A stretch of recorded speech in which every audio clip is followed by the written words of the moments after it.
नमस्कार, मैं हूं संदीप चौधरी। न्यूज 24 की खास पेशकश मनी मंथन में आपका स्वागत है। नोटबंदी को आज 36वां दिन है।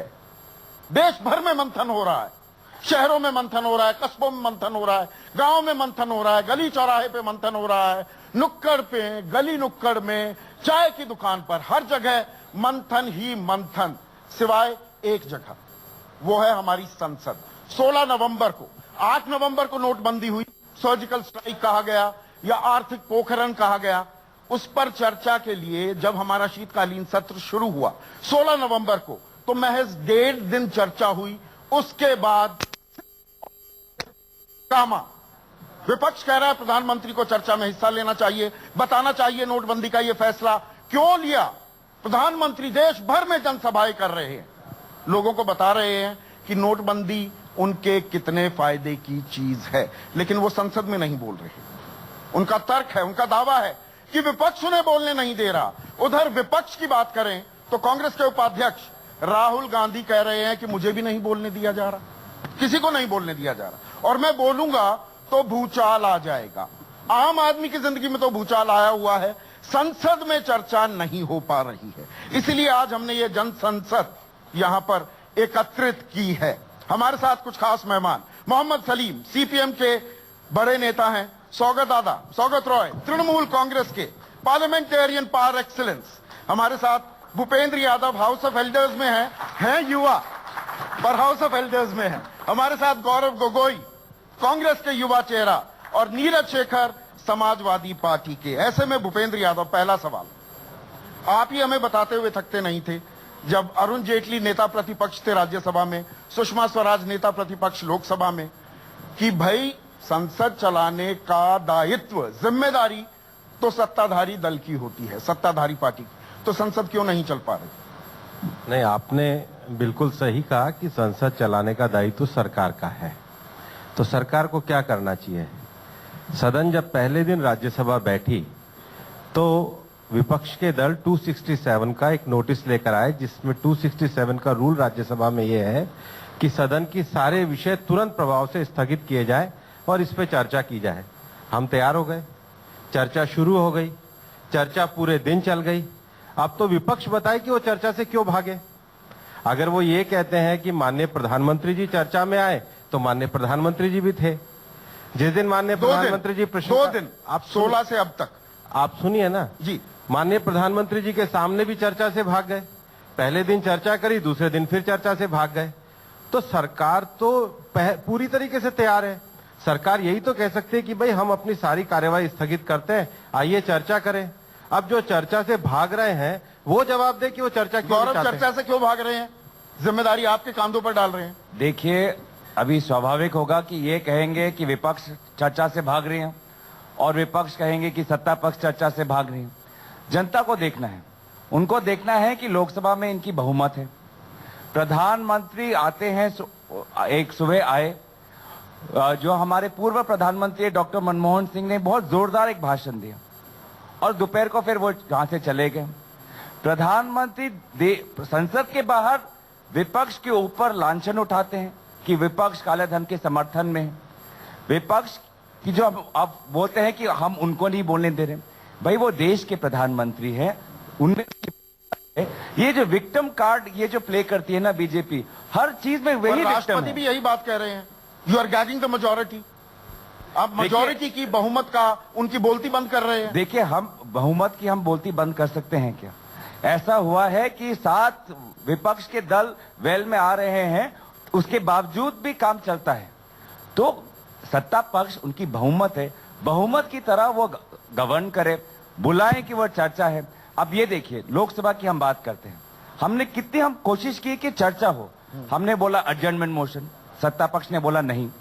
हमने बोला चलो एडजर्नमेंट मोशन नहीं तो एक दूसरा एक नीति लो जिसमें एटलीस्ट वोट तो कर सके। ये इतना संवेदनशील मामला है, इसमें वोट का तो अधिकार दीजिए। उससे भी वो मुकर गए।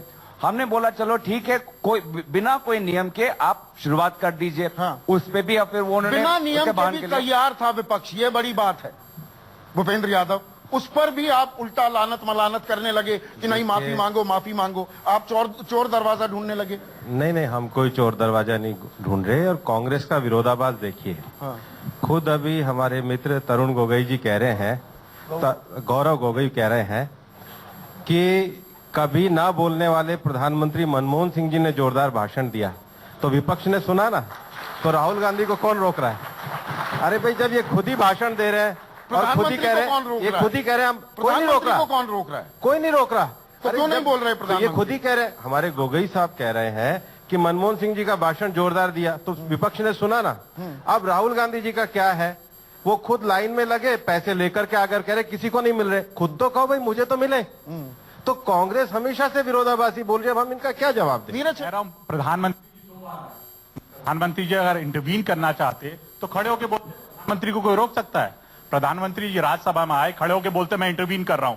मैं ये चल रहा है, एक दिन पूरा सदन चला, पहले दिन राज्यसभा, उस दिन प्रधानमंत्री जी नहीं आए।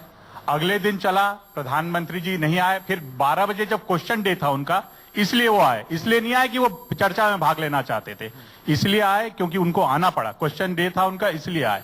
और आए, बैठे। उसके पहले हमारे गुलाम नबी आजाद जी ने कहा कि अगर आप बैठेंगे तो चर्चा चलेगी। हमारे सत्ता पक्ष के अरुण जेटली जी खड़े होकर कहे प्रधानमंत्री जी यहां बैठेंगे और पूरी बात सुनेंगे, लेकिन प्रधानमंत्री जी लंच के बाद फिर चले गए।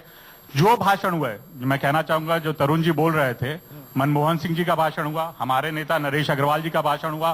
प्रधानमंत्री जी इतना विचलित हो गए विपक्ष के भाषण सुन के कि उसके बाद भोजन के बाद वो आए ही नहीं। और कभी वो, मैं आज भी मैं ये शर्तिया कह सकता हूं, भूपेंद्र जी का बड़ा आदर करता हूं, प्रधानमंत्री जी का बड़ा आदर करता हूं, वो राज्यसभा में कभी भी नहीं बोलेंगे। मैं इसके शर्तिया बात आपके सामने कह रहा हूं। भूपेंद्र यादव, ये तो एक परंपरा है हाउस की कि अगर लीडर ऑफ द हाउस हो या नेता प्रतिपक्ष हो, वो खड़े हो जाएं तो बाकी सबको सुनना पड़ता है। अगर प्रधानमंत्री खड़े हो जाएं, बीच में कौन रोकने वाला था उन्हें? वो खड़े होकर बोले क्यों नहीं? चर्चा किन्होंने मांगी? चर्चा विपक्ष ने मांगी। भाषण किन्होंने दिया?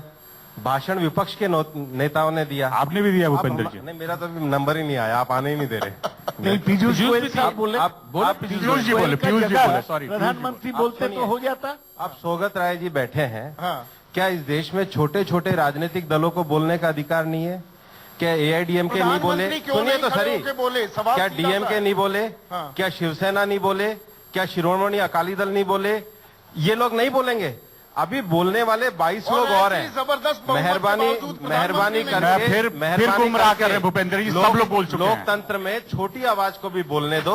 जब 22 लोग बोलेंगे, अकाली दल बोल चुका है, एआईडीएमके बोल चुके हैं, जब 22 लोग बोलेंगे तो सब बोल लेंगे, उसके बाद नंबर आएगा प्रधानमंत्री। ये तर्क किया जा रहा है। बात अधूरी रह जाएगी। प्रधानमंत्री जी को कौन रोक रहा है? खुद हमारे राजनीतिक दल प्रधानमंत्री जी को रोक रहे हैं, ये बोलना चाहते हैं? सुनिए गोगोई भाई, खुद हमारे दल के नेता और इस सदन के नेता श्री अरुण जेटली जी ने खड़े होकर कहा कि ये जो 22 लोग रह रहे हैं, आप बहस पूरी होने दीजिए, प्रधानमंत्री जी बोलेंगे, आप पहले बहस फिर गलत इंटरवीन करेंगे। जब आप बिना बहस के कैसे बोलेंगे? इनका तर्क ये है, सबको बोलने दिया जाए, उसके बाद प्रधानमंत्री। तो आपका ही तर्क विरोधाभासी है। ऐसी कोई बात नहीं है। मैं तो राज्यसभा के ये सदस्य है भूपेंद्र यादव जी, लेकिन लोकसभा में तो हम देख रहे हैं, पहले दिन से हम एडजॉर्नमेंट मोशन रूल 56 में चर्चा चाहते थे, जिसमें डिस्कशन और वोटिंग हो। सरकार ने इनकार कर दिया। दिन पर दिन हम मिनती किया कि एडजॉर्नमेंट मोशन को एक्सेप्ट कर लीजिए, वो लोग एक्सेप्ट नहीं किया। उनका तो बहुमत है लोकसभा में, तो एडजॉर्नमेंट मोशन में चर्चा होता तो क्या हद जाता। फिर हम एक कदम नीचे आए, हम बोला कि ठीक है, एक रूल 184 है, नो डेट नेम मोशन, उसमें चर्चा करो, उसमें भी वोटिंग होता। इनकार कर दिया। हम कोई वोटिंग नहीं मानेंगे, क्योंकि उनका डर था अगर लोकसभा में वोटिंग मानेंगे तो राज्यसभा में वोट होगा और राज्यसभा में वो लोग हार जाएंगे, इसलिए वो नहीं माने। फिर भी हम चर्चा चाहते हैं, इसलिए हम 2 कदम नीचे आया। हम बोला ठीक है, स्पीकर 11 बजे चर्चा शुरू करे, कोई रूल का बिना, क्योंकि स्पीकर का वो अधिकार है, अध्यक्ष महोदया कर सकती थी।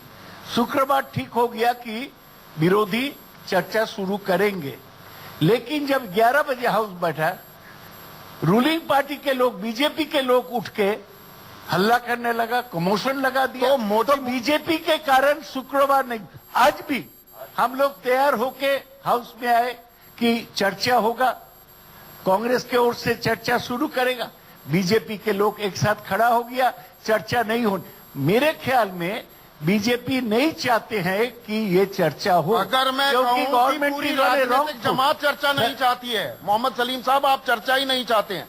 चर्चा करनी है काले धन पर अगर नकेल लगाने के लिए आप लोग इतने गंभीर हैं तो सारे राजनीतिक दल राइट टू इन्फॉर्मेशन में आ जाइए ना। राइट टू इन्फॉर्मेशन के लिए लोकसभा है क्या? सुनिए बदलिए, जो सवाल बुनियादी सवाल आपने उठाए उस सवाल में हमें तो बोलने दीजिए। आप सवाल को तो न्यूज 24 के मनी मंथन में नोटबंदी से जुड़े अहम सवालों का जवाब मंच पर मौजूद दिग्गज दे रहे हैं। चलिए रुक करते हैं।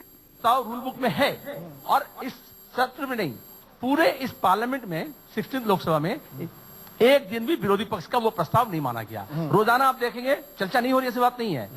अध्यक्ष महोदय पढ़ रहे हैं, ये नोटिस दिए, अगर से भी एक दो इट इज इंपॉर्टेंट महत्वपूर्ण सवाल है, लेकिन इसको हम ग्रहण नहीं कर रहे तो हैं। आम सहमति क्यों नहीं बन पा रही है? क्या इसके पीछे भूपेंद्र यादव एक बड़ी वजह यह है, सत्ता पक्ष की तरफ से मैं सीधा आपसे सवाल पूछ रहा हूं कि नोटबंदी, ये शिफ्टिंग ऑफ गोल पोस्ट जो हो रहा है ना, 8 तारीख को बताया गया काले धन पर नकेल लगाई जाएगी, उसके बाद धीरे धीरे कि भाई ये आतंकवाद का पैसा भी खत्म हो जाएगा, फेक करेंसी की बात होने लगी, उसके बाद shifting of the goal post हुआ कि कैशलेस इकोनॉमी की, डिजिटाइजेशन की बात होने लगी।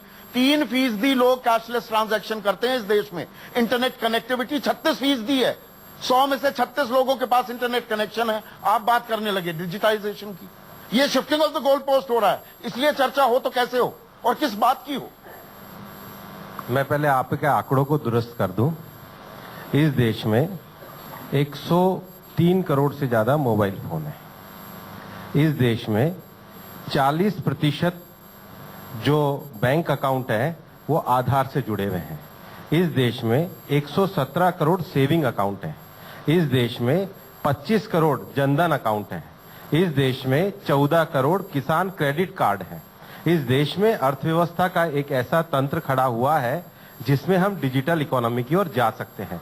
एक आधारभूत ढांचा खड़ा हुआ है।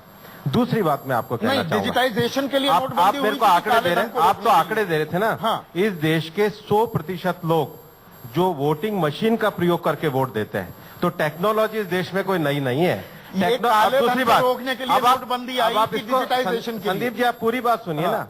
एक नॉर्मल आदमी को ये समझाया जाए कि ये नकली नोट कैसा है और असली नोट कैसा है, उसमें जितना ज्यादा समय लगेगा उससे ज्यादा आसानी से उसको ये समझा सकते हैं। आपके मोबाइल का ये बटन दबाओ और आप कैशलेस इकोनॉमी में हो जाओगे।